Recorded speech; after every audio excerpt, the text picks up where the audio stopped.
that even if NASA managed to get a spaceship orbiting the moon, they could land safely without killing the crew.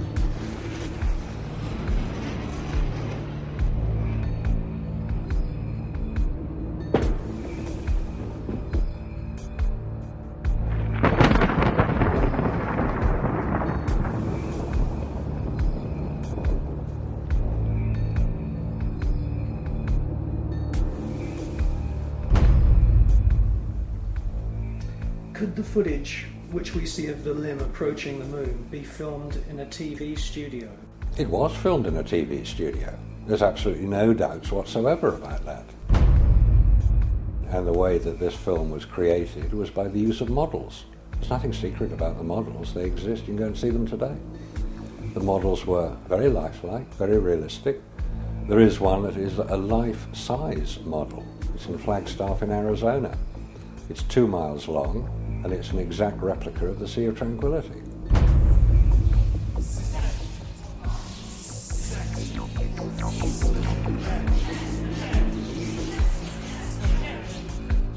The photographs were used to create from those images the replica of the Sea of Tranquility, so that if it was flown over in a helicopter, it would appear as if it was a spacecraft approaching a similar area to land.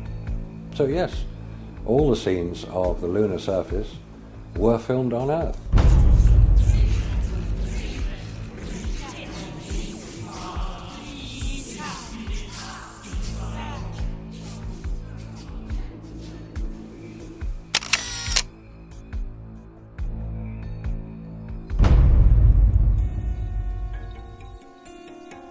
June 1965. Gemini 4 is launched and the first man walks in space. Flight to Toronto started. I'm going to drag a little bit, so I don't want to fire the gun yet. Okay, I'm out. Okay, now, hold the ring.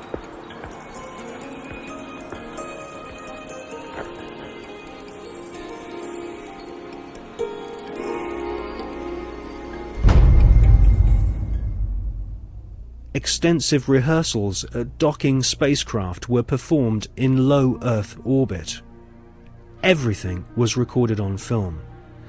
This footage would later become invaluable as NASA sought to fake the success of the Apollo missions. Meanwhile, more problems occurred. On Gemini 9, the second spacewalk had to be cut short due to problems with the astronauts' oxygen supply. On Gemini 11, another attempt to walk in space was curtailed due to fatigue. Was this a sign that cosmic radiation caused nausea and fatigue?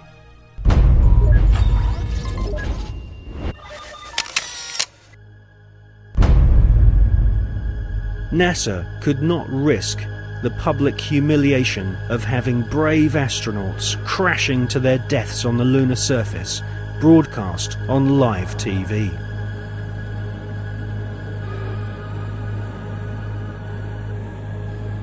NASA's Nazis knew that a major catastrophic failure on the moon would cause the billions of dollars of funding to be immediately cut. Anyone with the most elementary grasp of science could tell that the Saturn V rockets were merely big versions of the Nazis' V2 killing machines.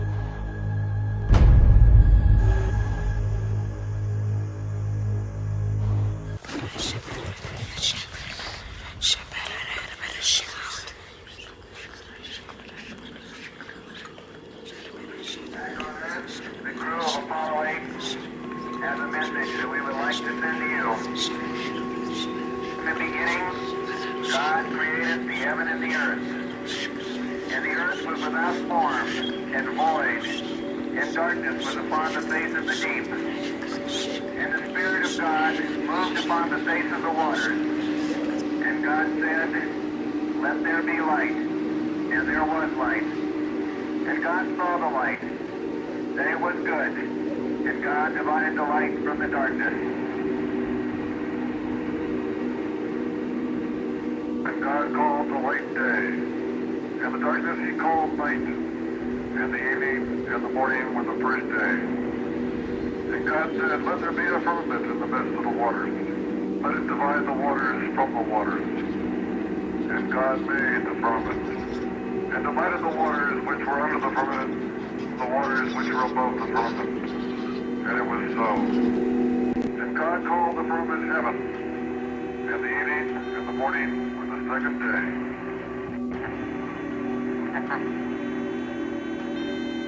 God said, let the waters under the heaven be gathered together into one place, and let the dry land appear, and it was so.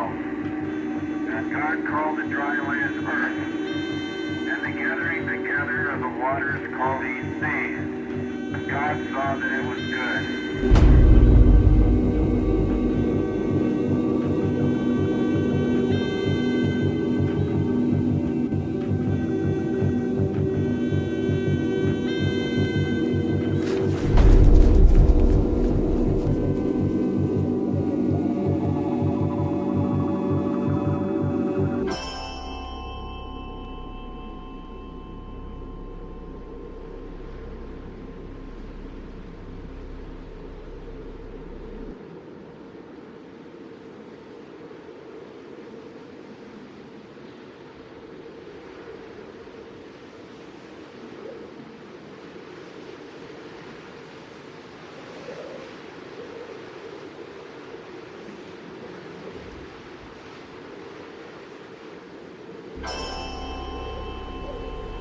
It is wrongly perceived by the mainstream media that there has never been an official report of a UFO by any NASA astronaut.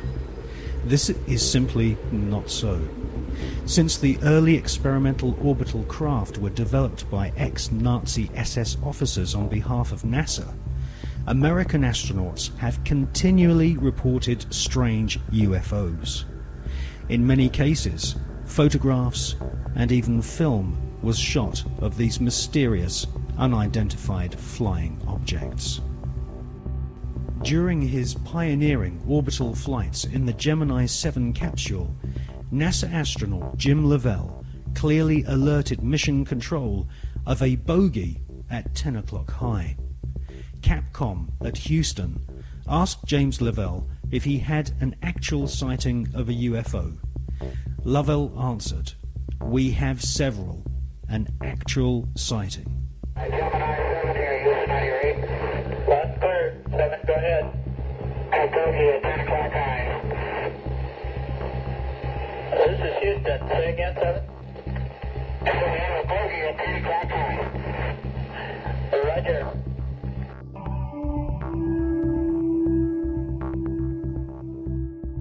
On the 4th of June 1965, astronaut James McDivitt reported seeing a cylindrical-shaped craft.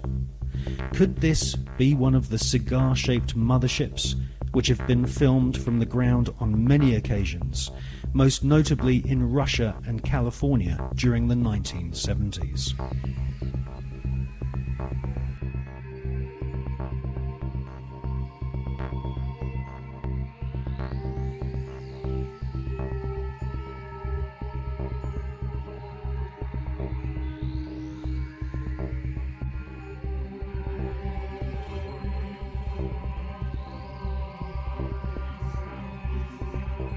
Former astronaut Gordon Cooper has publicly stated that his interest in UFOs was one of the reasons why he became an astronaut in the first place. In 1978, Gordon Cooper attended a meeting of the Special Political Committee at the United Nations General Assembly in order to discuss the UFO phenomenon. In a letter signed by Gordon Cooper, he said, "I believe that these extraterrestrial vehicles and their crews are visiting this planet from other planets.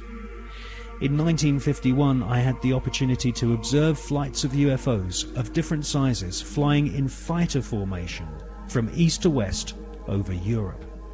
In a tape-recorded interview given by Cooper in 1973, he stated, "For many years I have lived with a secret, in a secrecy imposed on all specialists in astronautics. I can now reveal that every day in the USA, our radar instruments capture objects of form and composition unknown to us. I wonder, did you have anyone call you about a strange plane or airplane or something in the air? Where? It was coming down Sampson Drive. I don't know what it was. If it was a flying saucer. What did it look like, ma'am? It was like almost like an iridescent color. It was like a bluish purple. I could see a red glow up in the sky. It was huge. People are serious. They're very upset. Whatever it was lit up. I mean, literally, if you were underneath it, you could see it would be like daylight, but red light. It changes colors from white to red to green. The sucker has not moved. We have multiple departments right now that have sightings on it. Right. This is not a prank phone call, I swear you can. Hell is it? They're sitting stationary. I got 3 of them. What do they look like? I've got 4 discernible colors. I got red, yellow, green, and blue. And the one just was like flashes. So if they're those planets those guys were talking about, then they're planets with Christmas lights on. This is weird. In 2002, astronaut Scott Carpenter was interviewed by the late Graham Birdsall of the British UFO magazine. Scott Carpenter and his fellow veteran astronaut friend John Glenn both witnessed strange creatures in space during their pioneering flights. Now, there were so many unknowns in the early days. And this is a fact of the matter. We were really not sure after John flew whether or not there were critters, living critters out there somewhere.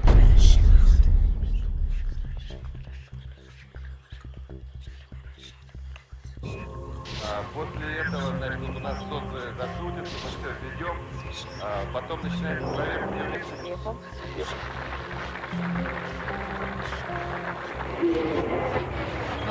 Yes, we have some, not thousands, some cases when Russian astronauts watched objects. Yes. Very, maybe few, not so far from the space station. Mostly over the Earth, very close to Earth, but it doesn't matter. From outer space, you can see it as if it's very, very close to you. And I talked to Musa Manarov and I talked to Gennady Strikalov and the other astronauts, and they told me that they have seen much more cases of UFOs, but without possibility to film it, because he said, it's always like with Russians. When you see something, whether this camera is without battery or with battery lying at the other end of a spacecraft, or, as Musa once told me, I see strange, interesting objects, but at the same time a spacecraft is coming to me and I need to dock it, and I can't leave the place and film it.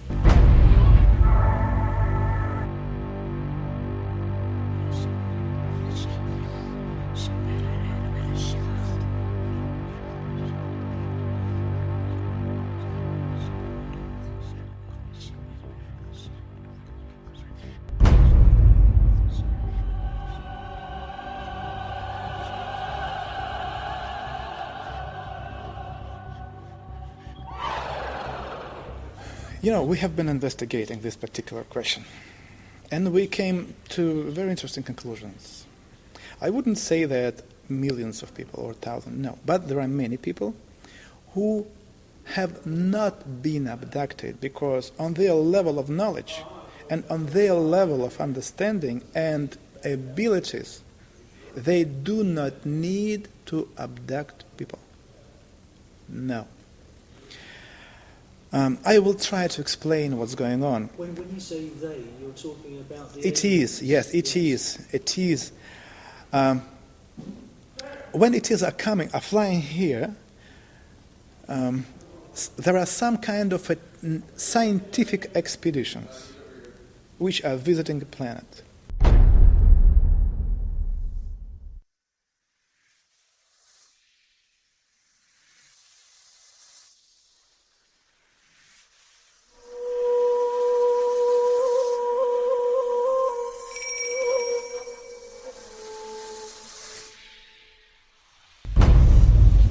For us, it was very unusual to find out that the deepest and the first, the most important interest for them is the God. Who is He? They are looking and searching for God, yes, and His creation, ways, understand everything. And they can learn it only in one way, if they learn and check how big human groups are behaving, kind of a invisible influence, and how people are reacting. At the same time, there is another very interesting technology. When they meet a person, they take from a person kind of an informational hologram. This hologram, which any human being have, contain in itself information about previous lives, about present life, and something about possible future. They take this hologram, informational hologram, and then to be able to read it, to decode information, they need to have a special key. This special key is the sample of your way of thinking. For this reason, to have this key, they somehow transmit into your brains a hard idea, like, just an example, you are living wrong. You broke our laws on this planet. This is the reason why very soon, when the sky became dark, thousands and thousands of people will die, and only few of them will stay alive. And at this particular moment, when a human being starts to analyze this information, they just read it, like they take it like from a computer. Hops, that's it. They don't need anything. They take this hologram, they take this key, and then keeping this hologram anywhere there, they can have any information about human being and what's going on with him and his surroundings.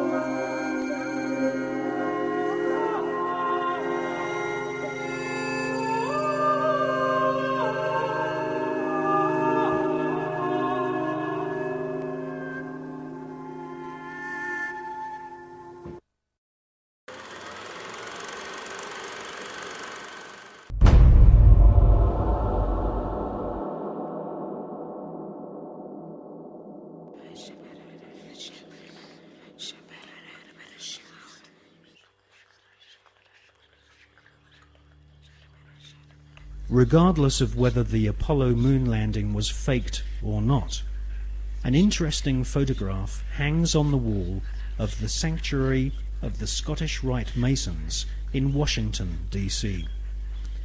This photograph shows astronaut Neil Armstrong holding a Masonic apron over his spacesuit. The photograph has seemingly been taken on the moon, or at least on a studio set which resembles the surface of the moon. Neil Armstrong has become a mysterious character since his alleged moon expedition. According to the records of the Ohio Grand Lodge of Masons, Neil Armstrong's father is a Freemason. In fact, Neil Armstrong Sr. is a high-ranking 33rd degree Freemason.